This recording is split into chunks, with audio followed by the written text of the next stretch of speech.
প্রিয় অষ্টম শ্রেণীর শিক্ষার্থীরা, শুভেচ্ছা নিও। আজকে আমি তোমাদের স্বাস্থ্য সুরক্ষা বইয়ের চতুর্থ অধ্যায় আমার আত্মবিশ্বাস আমার পাথেয় এর ৫৯ পৃষ্ঠা থেকে ছকের সমাধান করে দেব। প্রথমে তোমাদের বলবো, যারা আমার চ্যানেলটি সাবস্ক্রাইব করো নাই তারা আমার চ্যানেলটি সাবস্ক্রাইব করবে এবং আমার সাথে থাকবে। তাহলে চলো আমরা ক্লাস শুরু করি।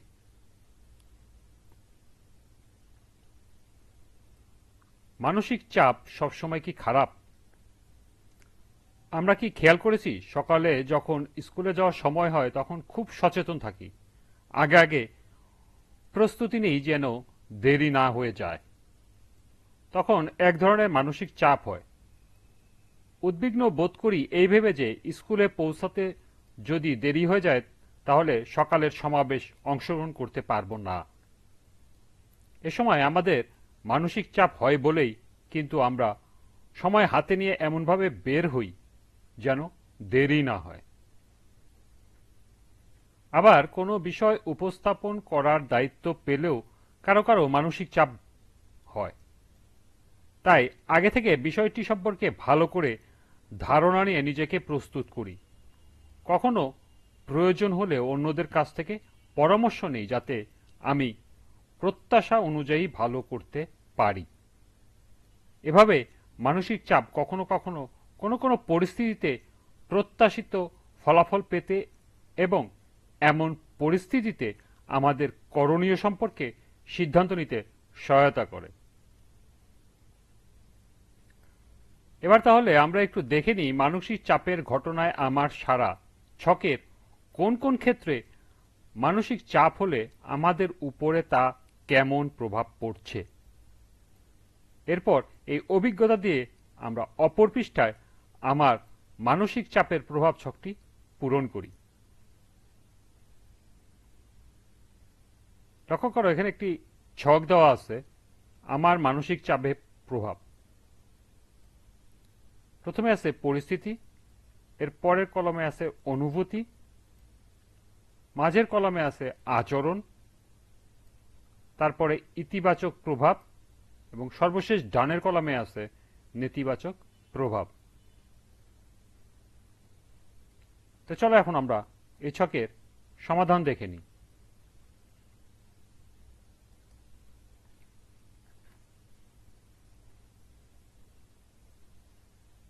পরিস্থিতি, অনুভূতি, আচরণ, ইতিবাচক প্রভাব, নেতিবাচক প্রভাব, অর্থাৎ কোন পরিস্থিতিতে আমাদের কি অনুভূতি হয়, ওই অনুভূতিতে আমরা কি আচরণ করি এবং এই আচরণের আমাদের ইতিবাচক প্রভাব কি এবং নেতিবাচক প্রভাব কি তা উল্লেখ করতে হবে। প্রথম পরিস্থিতি, স্কুলের বার্ষিক সাংস্কৃতিক অনুষ্ঠানে আবৃত্তি করেছিলাম। অনুভূতি, ভয়, লজ্জা, উদ্বিগ্নতা। আচরণ, শিক্ষকের পরামর্শে অনেকবার নিজে নিজে আয়নার সামনে দাঁড়িয়ে আবৃত্তি করি। ইতিবাচক প্রভাব, ভয়, লজ্জা, উদ্বিগ্নতা কাটিয়ে ভালো আবৃত্তি করেছিলাম। নেতিবাচক প্রভাব, মানসিক চাপ তৈরি হয়েছিল।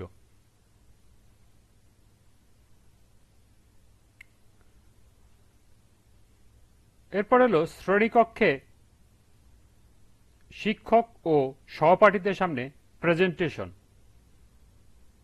অনুভূতি, দ্বিধা, ভয়, উৎকণ্ঠা।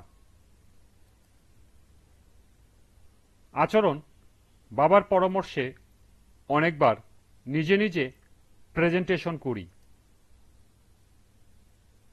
ইতিবাচক প্রভাব, দ্বিধা, ভয়, উৎকণ্ঠাকে জয় করে সুন্দর প্রেজেন্টেশন করেছিলাম।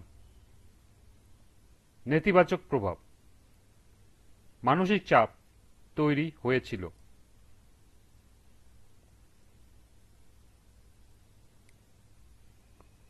পরবর্তী পরিস্থিতি, বাড়িতে মেহমানদের সামনে ছবি আঁকা। অনুভূতি, লজ্জা, শঙ্কা, উদ্বিগ্নতা। আচরণ, মায়ের পরামর্শে কোনো দিকে না তাকিয়ে মন দিয়ে ছবি আঁকি। ইতিবাচক প্রভাব, খুব সুন্দর একটি ছবি এঁকেছিলাম এবং সবার প্রশংসা পেয়েছিলাম। নেতিবাচক প্রভাব, মাথা নিচু করে রাখা অনেকেই অপছন্দ করেছিল, অর্থাৎ অনেকেই মাথা নিচু করে রাখাটা পছন্দ করে না।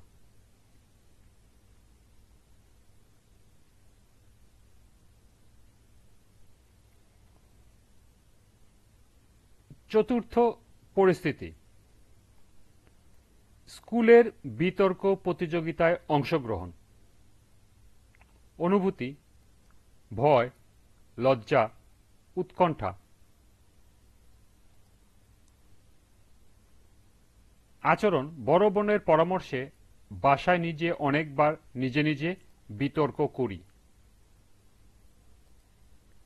ইতিবাচক প্রভাব, বিতর্ক প্রতিযোগিতায় আমার দল জয়ী হয়েছিল। নেতিবাচক প্রভাব, মানসিক চাপ তৈরি হয়েছিল।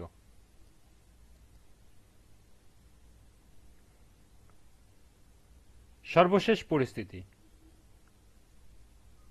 বার্ষিক পরীক্ষার প্রথম দিনে স্কুলে দেরিতে উপস্থিত হয়েছিলাম। অনুভূতি, ভয়, শঙ্কা, উদ্বিগ্নতা। আচরণ, শিক্ষককে বলি পরবর্তীতে আর দেরি হবে না। ইতিবাচক প্রভাব, পরবর্তীতে সঠিক সময়ের আগেই স্কুলে উপস্থিত থাকতাম।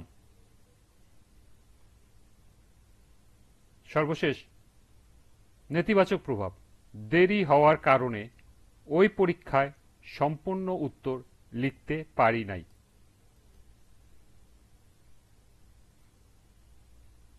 তাহলে এই ছিল আমার মানসিক চাপের প্রভাব এর ছকের সমাধান। তোমরা এগুলো এখান থেকে নোট করে নিতে পারো।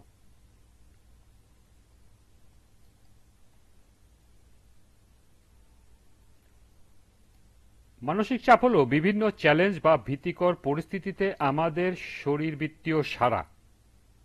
আমরা প্রত্যেকেই জীবনের বিভিন্ন সময়ে চ্যালেঞ্জ বা ভীতিকর পরিস্থিতির সম্মুখীন হই, ফলে কম বেশি মানসিক চাপ হয়। আজকের ক্লাসটি এ পর্যন্তই।